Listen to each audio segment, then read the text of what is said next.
Hey you guys, welcome back to the channel. It's your boy Kevin Does YouTube, back with another video, guys, and welcome to Talking Wrestling, big episode number 24. We are one away from big episode 25 next week for some predictions for Crown Jewel. But today, episode 24, we're gonna talk some NXT. We're gonna talk some Showdown. It's not Invasion anymore, it's Showdown now. And yeah, we're gonna talk some Raw, obviously, and yeah, just check the weekend. We also had NXT No Mercy, so we're also gonna check some of that. So it's not gonna be that long of a video, but we're gonna touch some wrestling, and that's all we're gonna do. So don't forget to yeet that like button, yeet that subscribe button, notifications on, guys. And here we go, guys. NXT No Mercy. We're starting off with that. So we started off in an incredible freaking match with Javon Evans and Josh Briggs. That freaking match was incredible. Obviously ended with the OG cutter, but like before that, they were just going crazy. Like a freaking I think it was like a Hurricane Rana on the top rope, freaking sent Josh Briggs flying, and then freaking clothesline from Javon Evans. You know, he got pumped up at the end, just destroyed him, basically hit him with a running knee, and then the OG cutter, and that freaking chokeslam that Javon Evans took. Oh my god, that freaking height on that was amazing. It was a freaking incredible match. Lots of great spots in that match, and a great banger for NXT Mercy. Great opening banger, and Javon Evans got the W. Nice W. Josh Briggs is also honestly underrated. Freaking amazing talent in NXT. So yeah, what a freaking opening for Javon Evans. We also had Ethan Page retaining against Tavion Heights. We also had, it was a pretty decent match. That one, you know, ended with a nice cutter. I know he did like something before that. I think it was a razor edge, something from the top rope. It was like I know what it was. It was like he just hold them and then dropped them like a running power slam, like a power slam from the top rope, and then hit the cutter. So Ethan Page beat Tavion Heights. We also had JC Jane versus Lola Vice. It was a pretty decent match. You know, Lola Vice in her hometown of Florida, I think, or Arizona. I forgot where it was, to be honest, but she was in her home. She had some family there, and Lola Vice ended up losing thanks to a unmasked figure. Like, we don't know who attacked her. Just she was in the outside after hitting her, I think, spinning backflip, or she had hit her finish, and then she rolled out the ring after she took a finisher herself, and then someone attacked her. We don't know who. There's like someone saying, there's a lot of people saying it might be Laney, the one that got injured, that wasn't in the spin title match, which was the second match of the night. So Ruka versus Miss Parker. I wish Miss Parker, Jada Parker won, but So Ruka retained with that soul snatch after Zaria and I think was it Lash Legend were there. So yeah. So Ruka retained, and what else were we talking about? Lola Vice got screwed over by someone, and then yeah, JC Jane retains after that, hits her finish. 1, 2, 3. JC Jane is still your NXT Women's Champion, and at the main event, we got Ricky Saints versus Alba Femi in a pretty decent match. Freaking took like 4 tornado DDTs, like one outside the freaking ropes, like on the, I think on the announce table, and then another one on the outside of the floor. Then Alba Femi did the power slam, and then Ricky Saints kicked out, and then as he was going for another one, DDT, and then one more tornado DDT. Did it. 1, 2, 3. Ricky Saints, the Absolute, is your new NXT champion, and I can't be freaking excited for this. I freaking love Ricky since the promos with Edge. That I freaking like. After that guy, like, I freaking loved Ricky Saints, or Ricky Starks as he was known back then in AEW. Now he's Ricky Saints, and yeah, NXT champion. The look on his face was just like to get emotional. You know, like it got some people emotional. Like, if I'm like, damn, he deserves it after that look. Like, freaking almost wanting to cry. And it's just for NXT championship. Maybe, and just imagine when he wins a mid-card title, and hopefully in the future a WWE championship. But you never know. But he's for sure like a star in WWE in the future. And yeah, Ricky Saints was the NXT Championship with 4 tornado DTs. And I'm not going to lie, that Alba Family was a kick out. I don't know who could have beat him. I didn't think it was going to be Ricky Saints, to be honest. I really wanted it to be. I'm so glad he did. But I feel like they could have waited for like someone like from AEW a little bigger than Ricky Saints, maybe to jump ship and go to NXT. I don't know. But I'm so glad it was Ricky Saints who defeated him. It was going to be anyone in the main roster or NXT roster. I think I would have for sure loved Ricky. He would have been in my top list, Ricky Saints, to defeat Oba. And hopefully this means Oba Femi is main roster bound, and maybe just right away goes for a title, whether it be Don's or the open challenge for Sami Zayn. I think that's where he might go, and just dominating like how Gunther did, you know, dominating with the IC title. I think Oba Femi will do that and elevate the US title, even though Sami Zayn's already elevating it a lot with the weekly open challenges. But yeah, NXT No Mercy was amazing. Nice title change. I thought the title change was going to be Lola Vice, but it didn't end up happening. Hopefully in the future, she deserves it. But J.C. Jane honestly has been underrated. She's a freaking great ass champion. I like when I first saw that she do Stephanie Carr, I was like, oh, it's gonna be a short reign. It's been a pretty good reign. So J.C. Jane, she's going to one of my favorites from NXT.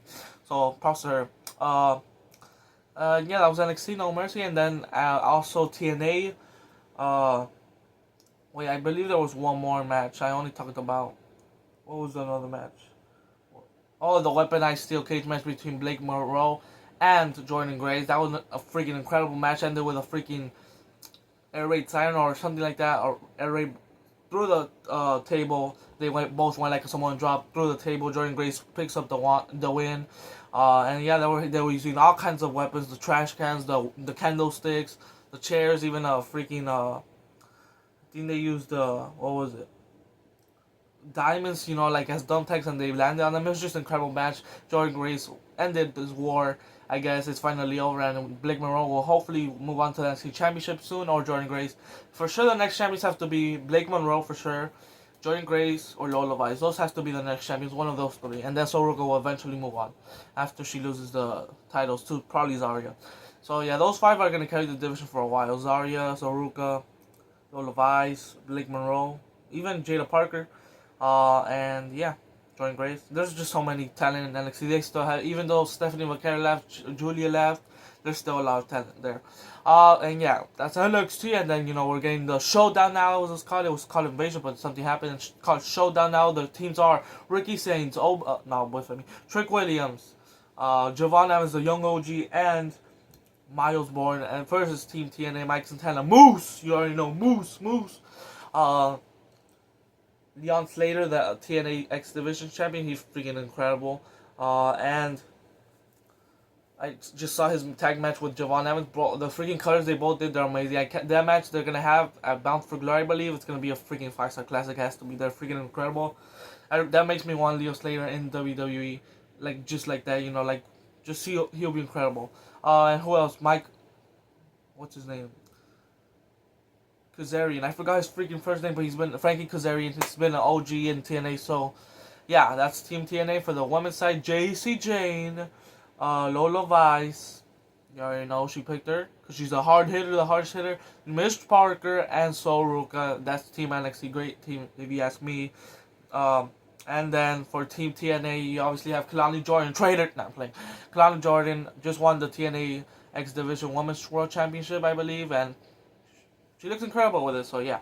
Then she chose the Iconics. I think it was Billy McKay and someone. I forgot the other one's name. I'm sorry. It's obviously Payne Rose and Billy Kay. Obviously the Iconics, but they're the inspiration now. And they also chose. What's her name? She was in Metaphor. The one that was wearing orange hair. I forgot her name. But yeah, she also joined that. That's TNA for the women's side. So. Yeah, the teams are set, and we also have Ethan Page versus the returning Mustafa Ali. Let's freaking go. Also, Mike Cardona helped Miles Bourne pick up the win, so I don't know what's going on there with Mike Cardona. He just to get him involved with TV is awesome, because I miss Mike Cardona. Who was that guy? But Mike Cardona's here. Let's go. He's now in NXT, and that's kind of very similar to WWE, and they're using him as Mike Cardona, so he has to be Mike Cardona if he shows up in the main roster. And yeah, that was NXT. The Showdown teams are set. We also have the tag team titles, the Hardy Boys versus the Dark State, and the Hardy Boys have to win. 100% they have to win. They've never held the tag team titles for NXT, and they have to do it just if it's for a little bit, and they could lose it to some upcoming team maybe in NXT, but they for sure have to hold it for a while, claiming that already, basically NXT's people already have most of the TNA titles, like Kalani Jordan, even though she's right now representing TNA, and obviously Trick Williams, who's the freaking NXT, the TNA champion, is on the NXT side, so I don't know if he's going to betray them, or he's just not going to do it, because he's obviously fighting Mike Santana, which is in the other team, so maybe that's why he's doing it, but I don't know.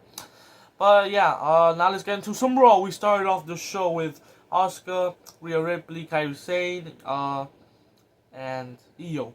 And yeah, Rhea Ripley started the show, just calling out the Kabuki Warriors, saying, I wish I wasn't right, but I was, she was right about the Kabuki Warriors, Io said, and then the Kabuki Warriors came out. They said, you can still be with us. We can still be a family. Just she can't be. It's too late for her. And then they just started attacking them. They actually sent the Mist to Io Sky, and then Rhea Ripley got attacked too. And yeah, it was just, they thought that they'd be friends. They could still be a family. Even Kairi Sane had a backstage segment after the whole segment with Io saying we could still be a family. Just leave Rhea Ripley, and it's basically all about Rhea. They don't want her in the picture, and then they could be a family. So a great opening segment, but yeah, just made the tag match official. So it's official. Rio versus the Kabuki Warriors. It's gonna be a pretty, hopefully, decent tag match, and they're gonna go crazy for Rhea Ripley in Australia. Then we had, I believe it was Raquel versus Lyra, and Raquel ended up picking the W. No, it was Raquel versus Bayley, and Raquel ended up picking the W thanks to no Lyra Valkyria, and then they started attacking her. I think Raquel got the W. I'm pretty sure she did. And then Lyra Valkyria came to attack, and she looked scared because she thought Bayley was gonna insult her again, but now instead she just laughed at her and picked her up. So this character by Bayley is beautiful. What else happened after? I know that wasn't the match after. That was something else before that. But hopefully I remember. Oh, the IC title match between Rusev and Dirty Dom. What a freaking Dirty Dom victory it was. At first he tried to hit him with, throw the bell.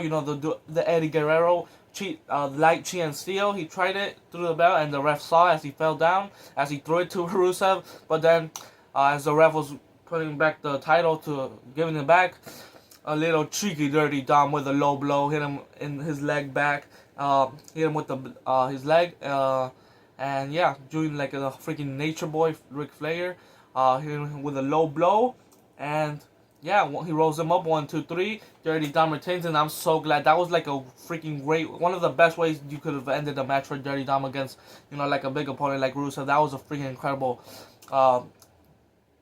just match ending for WWE. So that was amazing from WWE, and yeah, Dirty Dom retains his title, so at least he's getting some more wins under his reign, and yeah, hopefully Matt Dragon and Ilya Dragunov returns very soon because I miss him. So yeah, what else happened? There was a lot of things. Becky Lynch got in with Maxine Dupree at backstage, so next week we're getting Becky Lynch, Maxine Dupree, which hopefully that sets up AJ Lee. I wish it was more of a long term. If this is gonna set up for AJ Lee and Becky at Crown Jewel, I wish it was more, but I mean they already had their whole thing, I guess, during the tag match. They could use some for that. They could use some of that for their promo, I guess. Their video package they have if they do fight at Perth, Australia, which I really hope they do, because I want to see AJ Lee back against Becky Lynch in her first ever match in a one-on-one. I can't wait to see that. Hopefully it happens. It's gonna happen, but hopefully it's in Perth, Australia. So we'll find out about that. But what else happened? Obviously, Seth Rollins and Cody segment. Cody saying, or Seth saying, we are never friends. Basically the whole promo was like, you're not my friend. I was just, you were just the two of lesser evils. Obviously talking about The Rock and Roman. That he just helped them out because he didn't want them to rule the place, and they're just both arguing about or Seth argue like he's gonna be the one that runs this place in 20 years, 10 years. He's gonna be the ones that cause the shots that he's gonna be watching young people grow up, and in the company you're helping the people out. And then Cody said, why can't we both be doing that? And then once you see who the best of the best is, and it was just mostly about like, I'm not your friend, I was never your friend, and I'm gonna beat you at Perth, Australia, and basically I'm gonna be the one here representing WWE. Basically, that's just all it's all about, and I can't wait. It was a pretty great segment between them. I'm loving the storyline. Like after last week, it could have just ended like that, but they're adding more into the story of them, and that's amazing. And also said that he hasn't won any matches against Cody Rhodes, so he has to beat him. He also said before the main event. So great matches. Also happened like obviously the Dirty Dom match. We also had. There was another match that happened before the main event. It was... what was the match? I just saw this, yesterday. I don't even know.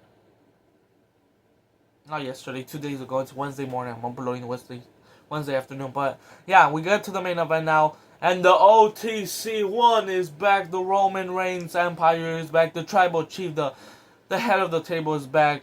The OTC is back to get Braun Breaker and Bronson Reed. He attacks them before they're about to do a tsunami. And Roman Reigns stopped. I thought he was gonna come out like probably at the end, and then when I heard that, I was like, "Oh my gosh, Roman Reigns is here! Let's freaking go!" It might not even happen, but it did happen, and Roman Reigns is back. He's on the poster for Crown Jewel, so hopefully this means we're getting a match I really want: Roman Reigns versus Braun Breaker, or maybe we're getting the OG Bloodline, maybe like Roman and Jay, because like he was kind of ignoring Jimmy Uso at the end, you know. Also, the Usos won with the both splashes, one corner each other, boom, on Braun Breaker. Actually, Braun Breaker got the pin, so that's cool. And yeah. The Usos win this tornado tag match, and Roman Reigns comes in, and the OG Bloodline is reunited, or is it? Because he was just talking to Jay, and Jimmy Uso was just like looking pissed. Like, Roman Reigns is basically like, you know, like what, inspiring Jay Uso to become the Tribal Chief 2.0 kind of. Because like, this is all yours. F all of them. This is your show now. Like I told you, you know, like just, you know, he's adding more into the story for Jay Uso. So I don't know what's gonna happen, but for now we have the OG Bloodline has reunited. Jimmy, Jay, and Roman Reigns they're back, and whether it's a 6-man or whether what I want, Roman versus Braun Breaker, it's gonna be a freaking great time in Perth, Australia, having Roman Reigns back, and that's how Raw ended. And yeah, what else happened in Raw before that? I know there was more stuff that got added, like a match got added, but LA Knight versus Kofi Kingston. LA Knight got the W, yeah. With the BFT. It was a pretty decent match, you know. They was just talking about like, oh, I want the world championship. I'm an ex-world champion. Beat me, and there they had the match. LA Knight won, yeah. And yeah, that was Raw. Probably some more stuff happened, but I forgot. So yeah, but the Roman Reigns Empire is back. The Tribal Chief is back. Let's go. I don't know why I'm saying the Roman Empire. The big dog is gone and long gone. And get them with the freak out of here. I don't want to see him with the vest anytime soon. Please. Maybe one time off thing, you know, just for the heck of it. But never want to hear the dun dun. Dun, dun. Hell no, get that out of here. We want the dun, dun, dun, dun, dun. Anyways, guys, that was Talking Wrestling episode 24. The Tribal Chief is back. Perth, Australia's looking like a freaking classic with John Cena, AJ Styles. Oh, AJ Styles and Dragon Lee got teamed up against Los Americanos. That was a freaking not incredible match, entertaining match for sure. And AJ Styles got the win. I like how Dragon Lee just boosted one of the Grandes. I think one of them is Bravo, and I forgot the other one, but Rio or something. I don't know, but yeah. They have names, what the frick. And obviously, whoever, I think it might be Louis Kaiser, I don't know, that might be a sharp, but I think Louis Kaiser was the manager for that match, so I don't know. But AJ Styles and Dragon Lee got the win after an assisted Styles clash from Dragon Lee. So AJ Styles, 1, 2, 3, boom. Yeah, they beat Los Americanos, and yeah, I think that was it.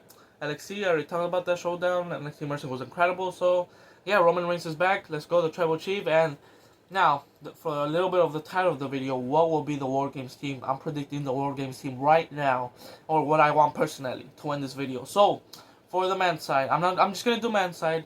I could do women's side too, but I don't have that much names for them. Obviously we could do Becky, Rhea, Io. Becky, Kyrie, Asuka. That's already 3. And maybe if they add someone from like SmackDown, Nia. And I don't even see who, like Chelsea Green. I don't know, but like obviously AJ Lee in the women's side for the faces, and who she had obviously probably Bayley, Lyra, and then they could throw in Raquel and Roxanne in the other side with Becky. And that makes sense. And then AJ Lee, Lyra, Bayley to get Roxanne and Raquel. Who would get the other one? Who else did I say? Becky. Oh. Or Rhea and Io. That looks like a dream team. Having AJ Lee and Rhea, we don't even know who will be captains in that match. And for the men's side, obviously, Division, Seth Rollins, Braun Breaker, and Bronson Reed. Brock Lesnar, they're having conversations about that. Also, that's what they were talking about in the segment. Like, Seth Rollins calls all the shot and says, "Were you the one that called the shot for Brock Lesnar?" And then he says, "I called the shots," looking, like he didn't mean it, but they were talking about that too. Seth Rollins called all the shots. Cody was talking about that, and yeah, just more on that. But yeah, Brock Lesnar, Drew McIntyre, and Division. I would add Drew McIntyre on that, and then I would add Cody Rhodes, which is already teamed up with Randy Orton this Friday against Division. So I would for sure add them there. They're already building up for that. Then I would add John Cena to get Brock Lesnar, and then Drew McIntyre. You already have Randy and Cody. Who else? Division, obviously Roman Reigns and CM Punk. That's a freaking dream team. John Cena, Randy Orton, Cody Rhodes, CM Punk, and Roman Reigns. Are you freaking kidding me? No Usos, but they could do something else. Maybe they have a one-on-one match. I don't know, but yeah, or maybe I don't know, but I feel like those will probably LA Knight. They're just a lot more, like a lot of superstars. Like maybe they throw in, but like Randy Orton's already getting involved with the division, so that's why I think they're gonna build them up for War Games, and maybe they end the show with a banger, and we finally get the RKO we've been wishing for. But we don't know what will happen. Maybe Cody and Randy have a title match, and then with Drew, and it's a triple threat, and they take them out, and then they add someone for the Vision, and then instead of Cody and Randy, we have LA Knight and Jay. Or Jimmy, I don't know, or just the Usos. But yeah, that's my War Games team that I want personally. Is John Cena, Randy Orton, the history there too. CM Punk, John Cena, right there. So obviously Roman Reigns, the Tribal Chief, and the one and only, I forgot. Oh, Cody Rhodes. That's the team I want. Obviously Cody for Drew, John Cena versus Brock. Just maybe get the pin and get WrestlePalooza done with, because he has to at least pin him or something, and that's maybe how the way you do it instead of having another match that we don't want. Obviously Randy Orton, you could have him fight off Drew also with Cody, and then Roman Reigns, the Vision, and Seth, and CM Punk Seth. So yeah, it's a freaking, that would be like a freaking all-star War Games. There's no way the Vision's winning. They have Brock Lesnar, so that's a great team. Seth, Braun. Bronson Reed, I guess, too. But Brock Lesnar, Drew McIntyre, Bronson Reed, you can get the heck out of here. And Jey Uso at them for Bronson Reed. Sorry. Playing. Bronson Reed is great. The Shula Fala. But yeah, that would be my dreams War Games team. Just, oh my gosh. Imagine just having John Cena and Randy Orton in the same team is amazing. And now having John Cena's two other greatest rival, Randy Orton and CM Punk there, just to like after John Cena did in the beginning of the year, have them, team up, and John Cena, the good side now, maybe they forgive him, and they could it will be such a good story. Even though he has only 2 Raw appearances, hopefully they build it up.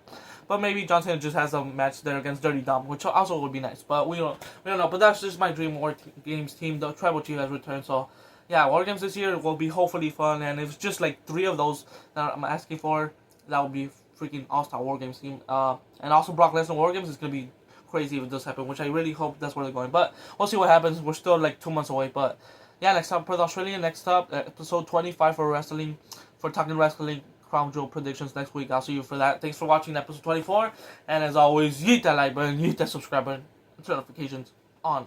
And yeah, thanks for watching, guys.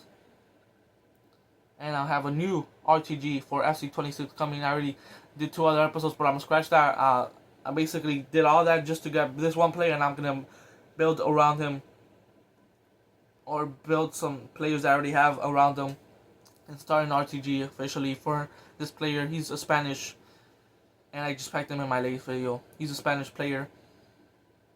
You'll know who it is in the next step, in my next video. So thanks for watching. Just a little teaser for FC26 RTG.